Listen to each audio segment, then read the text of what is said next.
Hello dear viewer, welcome to another interesting episode of Reality Core. Today we are going to be talking about healing from guilt and regrets. I do hope you enjoy this video. Happy watching. Healing from guilt and regrets. So I'll be talking about practical ways to kiss your past goodbye and move on gallantly. But before I go on, I would like to state a disclaimer here. So for the illustrations and explanations in this presentation, any similarity to actual persons, living or dead, or actual places and events is purely coincidental and unintentional. So delve straight into these two emotions, guilt and regret. These are two powerful emotions that actually go a very long way in shaping who you are and then determining how you see yourself and how you live your life going forward.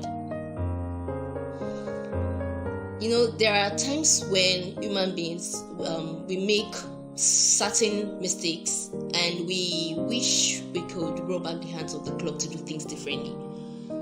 But as you all know, that is just a wishful thinking that cannot be possible. So the only option we have as humans when we experience guilt and regret is to either heal from them or continue to let them define our present. But I am sure you have chosen healing, and that is why you are watching this video, because I believe your wellness as a human being is very significant. Before delving into the tips to heal from these strong emotions, it is very important that we understand what these emotions actually mean. So guilt is a feeling that makes humans acknowledge the fact that they have done something not so good, something wrong, something not very okay because of ethical, moral, or legal reasons. But this feeling does not mean remorse. It doesn't actually have to do with remorse, because guilt is just that feeling that makes you, maybe because it became something that it became something really obvious, or someone challenged you for it, then you feel that kind of guilt, that kind of So it's not. It doesn't have to do. It has to do with remorse. It doesn't actually mean that you feel sorry for what happened. So but when it comes to regret, it occurs when one looks back at a moment of reflection. One looks back on a particular behavior or line of action, and then you wish you did things differently. So that is the difference between guilt and regret. They are actually similar, but now let's go straight into the methods and those realistic ways of healing from guilt and regrets, and moving on from what actually brought pain or sadness to you.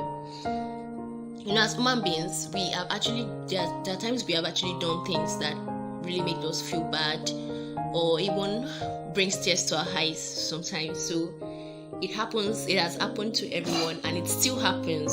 It still happens to everyone. So no one can say, "Oh, I have never experienced regrets in my life," or I have never experienced the kind of an experience that made me feel guilty. So you are not alone on this. We are all in this. Like we have all experienced this. So no one is isolated from these emotions at some point in our lives. So the first thing to do is right the wrongs. What really makes people delve into regret is because they have realized where they got it wrong, and they wish to go back into the past. But we all know that one just happens in the movies. So the best thing to do is to make sure that you do things differently when similar situations come your way. And also, if it's within your ability, you can also help others who are facing or who are about to face a similar situation to avoid such mistakes. The importance of actually looking for ways to heal from these emotions is because they are strong emotions and they are great tools that can either make or mar you. So you choose whether you want to use these two emotions, guilt and regret, if either you want to use it as a means of becoming a better person or a destructive tool to yourself. So it all depends on you and what you choose to do with it. So by the time you decide to right your wrongs, it will give you a great sense of relief because you now realize that life is all about growth. The issue is not really about the initial fall or the initial thing you did wrong, but what you do after that experience. What becomes a problem is when one continues to make the same mistake. But as long as you brace up and learn from it going forward, you're on the right track, and then you can boldly say, that was all in the past. I am a better version of myself now. And even when anyone comes to taunt you with your past or taunt you with that particular experience or experiences, you can just tell them, you are not current. I am a different person now, or I do things differently now. So that makes it obvious that you have experienced growth, you have learned, and you have moved on from that. The second point here is to imbibe self-care, and this is divided into 5 tips. Self-care is very important in healing from these strong emotions. The first self-care tip here is forgive yourself. Now, it's very easy to hear people say, forgive yourself, and you're like, how can I forgive myself?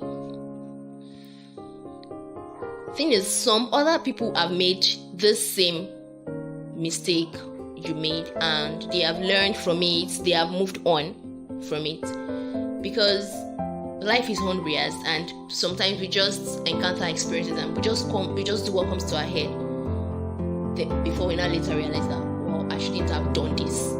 Understand? So the reason you should forgive yourself is because we have this tendency to always look at it that though I am the worst person on earth, I have done something really terrible, but then it does not occur to you immediately that there are some people who have actually done exactly what you've done, and they have moved on from it, they have learned from it. And this is not to encourage any bad behavior or to encourage repeating the same mistake. No, because I just want to say now that we have so many not so good experiences, but the thing is, there is really nothing new on the earth. There is really no experience you have encountered that no one has ever encountered, and if they were able to learn from it and move on, then your case should not be different. You can also learn and move on. It all depends on your mindset. Now, the second tip here is to express the situation to a trusted person. Now, emphasis on trusted, because you don't want to share your experience with someone who will now complicate the whole issue for you and add salt to injury. You don't want to share your experience with someone who will kind of spill your little secret in and just mess everything up. No, you don't want to talk to someone like that. So you should actually have someone that you confide in. It can be a family member, it can be a relative, it can be a very close friend or colleague that you can beat your chest for and say, yeah, I can trust talking to this person, and I know that I will get the best from this. So it is very important that you communicate with someone you confide in. You don't just keep bitter experiences to yourself, because merely discussing what you're going through with someone, even when the person has not even given any advice yet, merely discussing it will lessen the weight in your mind and you'll feel much better. But if you keep it to yourself, it just be like you are dying in silence, or you're killing yourself gradually. Your mental health is at stake, so you have to talk to someone. And in most cases, when you share your mind with someone, that person who is a mature person and someone that can handle that situation, they end up giving you advices or a kind of guide that will help you move on from that experience, that will help you heal faster. So you don't just keep it all to yourself. Yeah. So the next tip now is to remember things you did right and appreciate yourself. As human beings, we always have this tendency to always brood over bad experiences, where I got it wrong, where I did not do so well, where I failed, where I did not pull my weight, where I did not, just self-blame and self-pity. And when we forget about the times where we actually did things right. So whenever you want to feel overwhelmed by situations that you encountered, they might have even been in the past, but when you remember them, they still make you feel very bad. Just replace those thoughts with moments when you actually did things right, moments where you actually did things that were good for you, moments where you did things that built you up. So don't just focus on the bad times, the bad moments when things did not go as you would have loved it to go, but focus on the times where you got things right. That is a sign of positivity, and it helps a lot. And the next tip is to stop feeling bad about things you had no control over.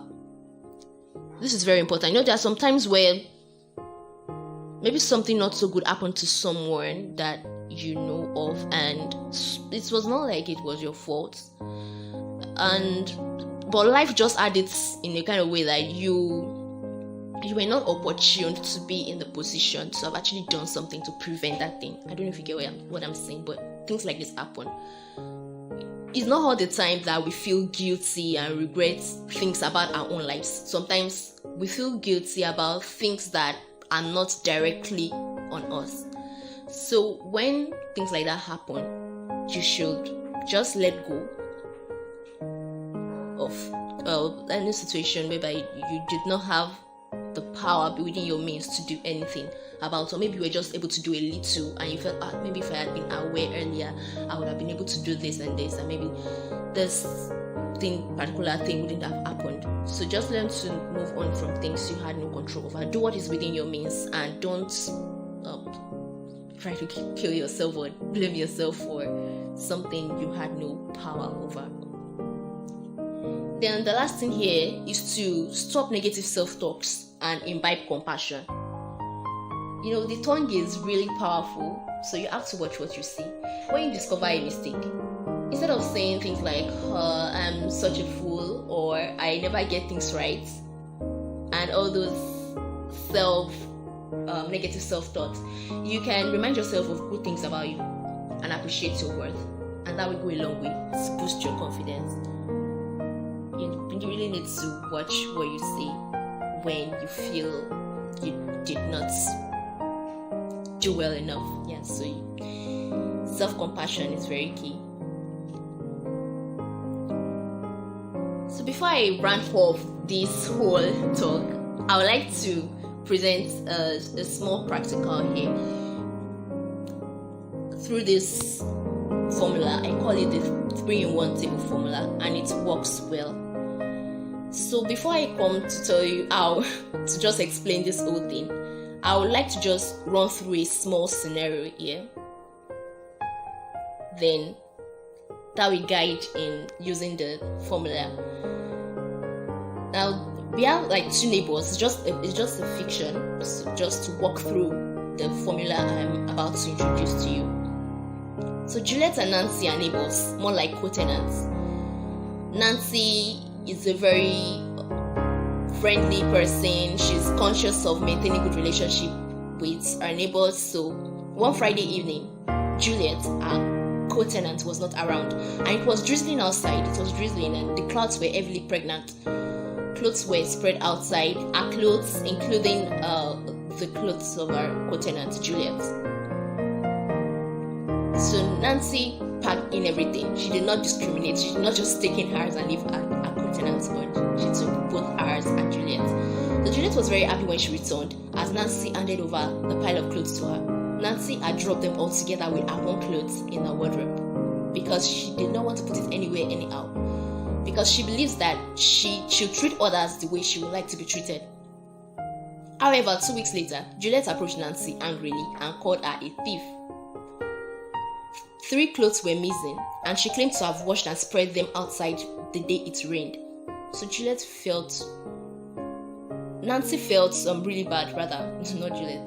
Nancy felt really bad, so she was like, this is what I get after helping.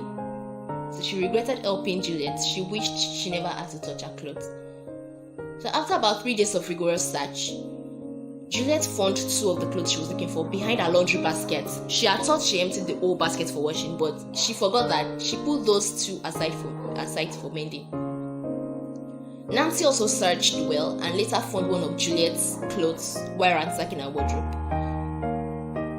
So what actually happened was that it had mixed up with hers. In the process of bringing all the clothes together and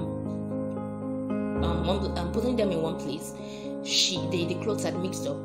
So when she discovered that, she picked it up immediately and gave Juliet the clothes. Then she asked Juliet if she had found the remaining 2. Juliet just said yes, and then she closed that door without tendering any word of apology. Nancy was very unhappy. She wished she could roll back time so she could have abandoned Juliet's clothes in the rain. That was how she was feeling. Yes, so for her, if she had left all of Juliet's clothes in the rain, she wouldn't have had to receive any insults. And so that's that for this scenario. So let's look at the 3-in-1 table formula.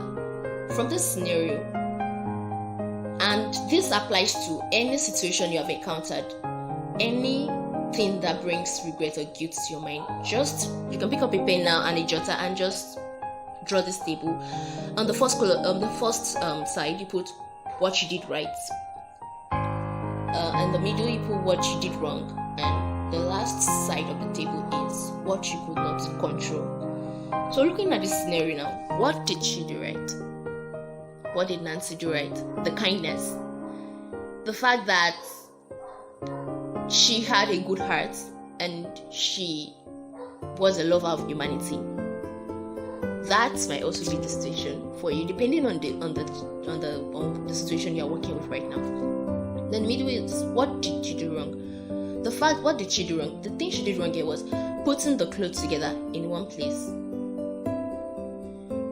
Then the last one is what she could not control. That was Juliet's accusation, her outburst, her anger, unapologetic behavior. So for what you did right, you celebrate it. Celebrate what you did right.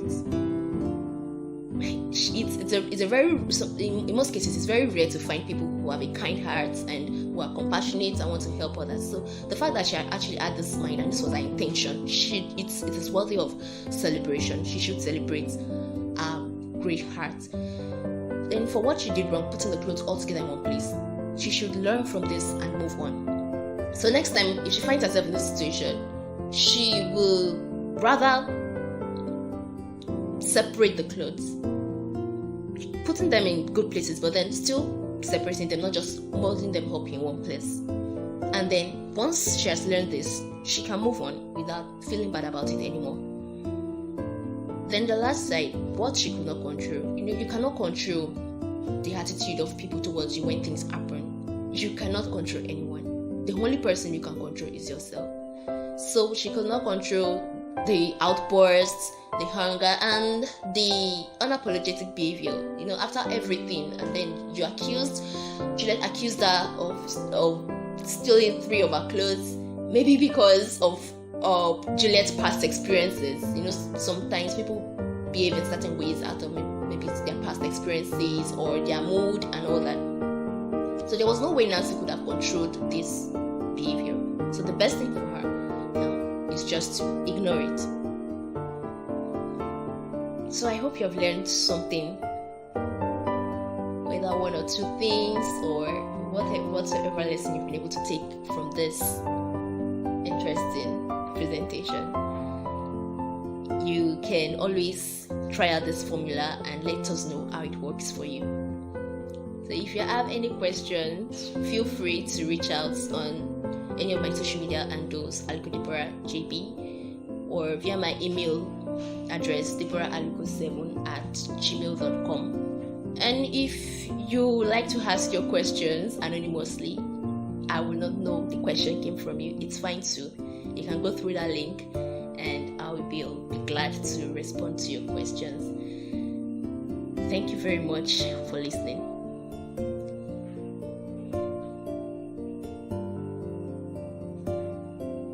Thank you very much for listening.